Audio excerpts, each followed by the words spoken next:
ఇస్తుంది, జాగ్రత్త పడండి అని రాహుల్ గాంధీ గారు చాలా స్పష్టంగా పార్లమెంట్ నుంచి గల్లీ వరకు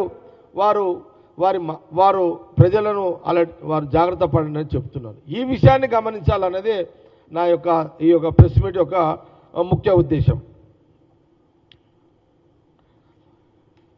అందుకే పెడుతుంది. ఇంకొకటి బీజేపీ అధికారం రాకముందు 54 లక్షల కోట్ల అప్పు ఈ దేశానికి ఉండే. బీజేపీ వచ్చాక దాదాపు ఇప్పుడు 140 లక్షల కోట్ల అప్పు ఇప్పుడు ఉంది. అంటే ఇప్పుడు మనము 67 స్వతంత్రం వచ్చిన తర్వాత 67 సంవత్సరాలు పాలనలో మన దేశం యొక్క అప్పు కేవలం 54 లక్షలు. ఈ 11 సంవత్సరాలలో ఈ దేశం యొక్క అప్పు 147 లక్షల కోట్లు దాకా అప్పు ఈరోజు మనకుంది. ఇది కూడా దేశ ప్రజలు గమనించాలనేది నేను ఈ సందర్భంగా చెప్పడం కూడా జరుగుతుంది.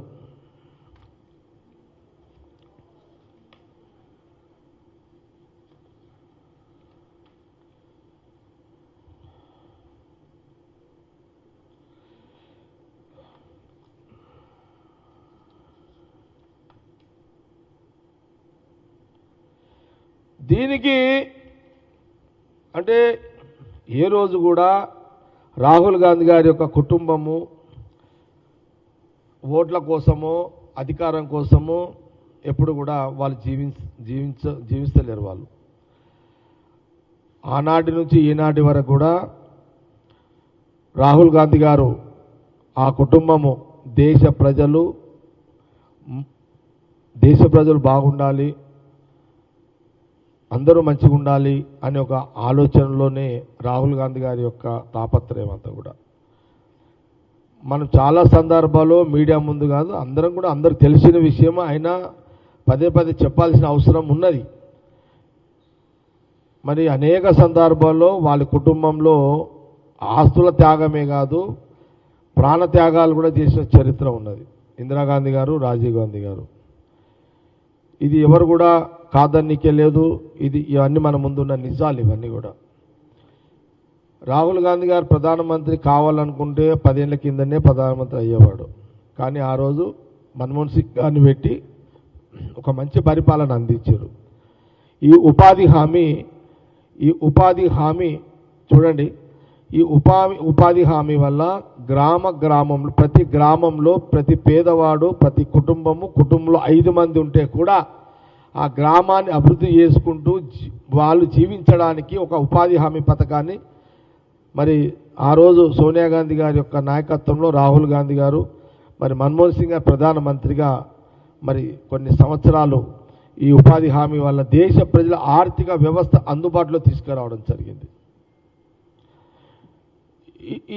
ఇలాంటి అనేక సంస్కరణలు ప్రజలు బాగుండాలి, ప్రజల దగ్గర డబ్బు అందుబాటులో ఉండాలి, ప్రతి పేదవాడికి డబ్బు అందుబాటులో ఉండాలి, ఆ గ్రామంలో అందుబాటులో ఉండాలనే ఒక ప్రక్రియలో భాగమే మరి ఈ యొక్క ఉపాధి హామీ పథకం. అందుకే నేను కొంత చదవడం జరిగింది. కాబట్టి ఇదంతా కూడా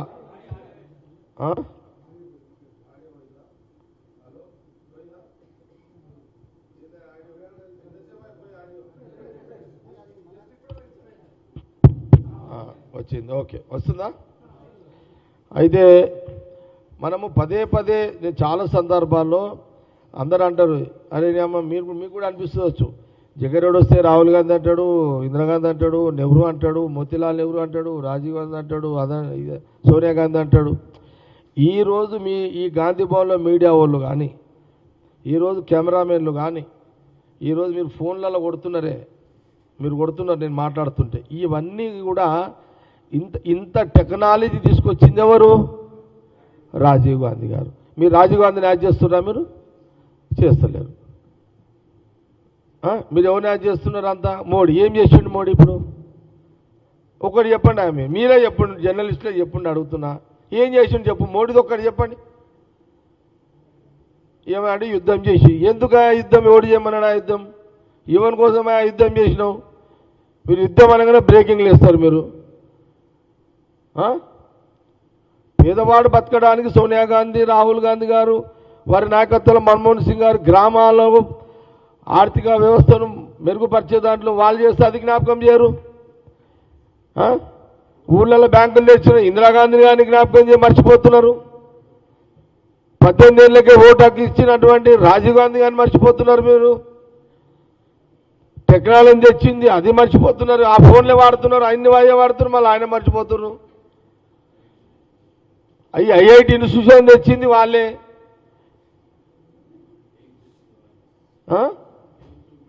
ఏదైనా ఎయిమ్స్ కానీ మెడికల్స్ వాళ్ళు చెయ్యంది ఏముంది మేమేమంటున్నామంటే మనం ఇవన్నీ మర్చిపోయి ఈరోజు కనబడేదే కరెక్ట్గా అంటే ఎట్లా ఒక్క మాట చెప్పండి నేను అడుగుతున్నా గాంధీభవన్ మీడియా ద్వారా అడుగుతున్నా అందరినీ మోడీ గారు 11 సంవత్సరాలలో ఈ దేశ ప్రజలకు ఈ పని చేసి పెట్టుండు అని ఒకటి చెప్పండి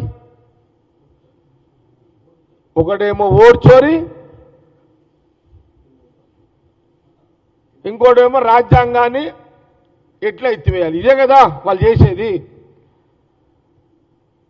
అందుకే రాహుల్ గాంధీ గారికి ప్రతిపక్ష నాయకుడు కానీ కాదు ఆయన ఈ దేశ ప్రజల యొక్క మేలు కోరే ఆ కుటుంబం యొక్క వారసత్వం అది ఆ గుణగణాలు రాహుల్ గాంధీ గారు వాళ్ళ కుటుంబంకే ఉన్నాయి బీజేపీలా దేశ ప్రజలకు ఇది మేలు చేద్దాము అనే ఒక నాయకుడి పేరు చెప్పండి ఎవరైనా ఛాలెంజ్ చేయగలుగుతారా బీజేపీలు చేయలేరు మాట్లాడితే హిందువులు అరే నాయన మీరు బీజేపీలు కాదురా నాయన ఫస్ట్ అందరము మొక్తాము ఇప్పుడు నేనే ఉన్నా నేను సీతారామ కళ్యాణం బ్రహ్మాండంగా చేస్తా బీజేపీలో తెలంగాణ ఒక్క నాయకుడిని ఏమని చెప్పు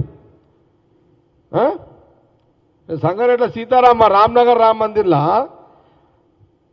నేను సంపాదించిన పైసలు రియల్ ఎస్టేట్లో సంపాదించిన పైసలే నేను ఆడేం కొట్టుకురాలే నేను రియల్ ఎస్టేట్లో సంపాదించిన పైసలతో దగ్గర ఒక మంచి బ్రహ్మాండంగా ఊరు పబ్లిక్ వస్తుంది కళ్యాణానికి సీతారామ కళ్యాణానికి ఓ 3 కోట్లు ఖర్చు పెడతాము బ్రహ్మాండంగా చేస్తాం అట్లా బీజేపీలో చూపెట్టుండి ఒక్కరిని తెలంగాణ గడ్డ మీద వైభవంగా కళ్యాణం సీతారాములది బీజేపీ వాడు ఒక్కడైనా హైదరాబాద్లో ఉన్నాడా ఆంధ్రప్రదేశ్లో హైదరాబాద్లో చెప్పుడే అక్కడన్నా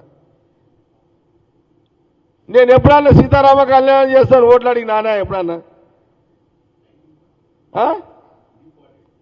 ఇప్పుడు ఏందది ఇప్పుడు సంవత్సరానికి మనము 3 కోట్లు అన్నా 5 ఏళ్ళకి ఎంత అవుతాయి హరి 15 కోట్లు 2000 ఇచ్చినా ఓట్లు పడతాయి కదా ఎవరైనా తీసుకుంటా ఉంటే నేను ప్రజలను అవమానిస్తలేను ఎవరైనా తీసుకుంటా ఉంటే అది భక్తి అంటే ఇది మాది నేను కాంగ్రెస్తోనే కదా కాంగ్రెస్ పార్టీ వర్కింగ్ ప్రెసిడెంటే కదా అది అందుకే మేమేమంటున్నామంటే సరే మీరు ఒక లైన్ తీసుకున్నారు ప్రజలు మీ మత్తులో పడ్డారు మీరు 2 కోట్లు ఇస్తాన ఉద్యోగాలు లేకపాయే సంవత్సరానికి 2 కోట్లు 11 ఏళ్ళు అంటే 22 కోట్ల ఉద్యోగాలు సంఖ్య నాకు యాడునే చెప్పు ఒకళ్ళని పోరాడని అడుగుతున్నాడే చదువుకున్నాడు ఈ పోరాడు చదువుకున్నాడు అడుగుతలేడు ఈ పిల్లలకి ఏమైపోయింది బజరంగ్ బల్ అంటే వీళ్ళు శివాజీ అంటే దుంకులాట వీళ్ళది అరే శివాజీ దగ్గర మినిస్టర్ ఎవరో తెలుసా మీకు తెలుసా మీడియా వాళ్ళకి ఎవరికన్నా శివాజీ దగ్గర మంత్రి ఎవరు తెలియదు మీకే తెలియదు ముస్లిం ఉన్నాడు ఆయన దగ్గర శివాజీ మహారాజ్ దగ్గర మినిస్టర్ ముస్లిము మంత్రి ఇప్పుడేమో ఆయనని మతం కింద మార్చేసారు శివాజీని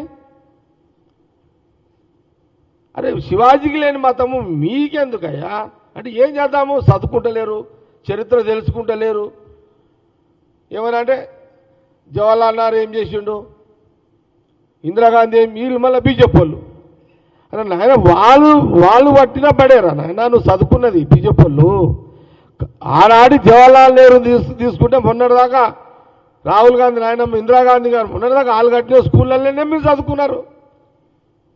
ఆ కుటుంబము తెచ్చిన దవాఖాన్లే, ఆ కుటుంబము తెచ్చిన డెవలప్మెంట్ చేసింది వీళ్ళే కదా. కాబట్టి ఇక్కడ ఏమంటున్నాడంటే రాహుల్ గాంధీ గారు,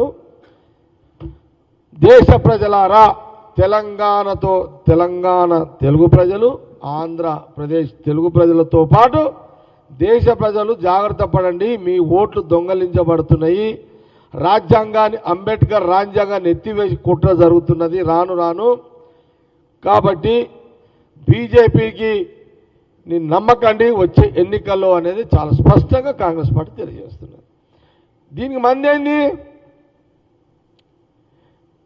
మీ హక్కులు, దేశ ప్రజల హక్కులు కాపాడాలి అంటే ఎవరు? మళ్ళీ రాహుల్ గాంధీ గారు.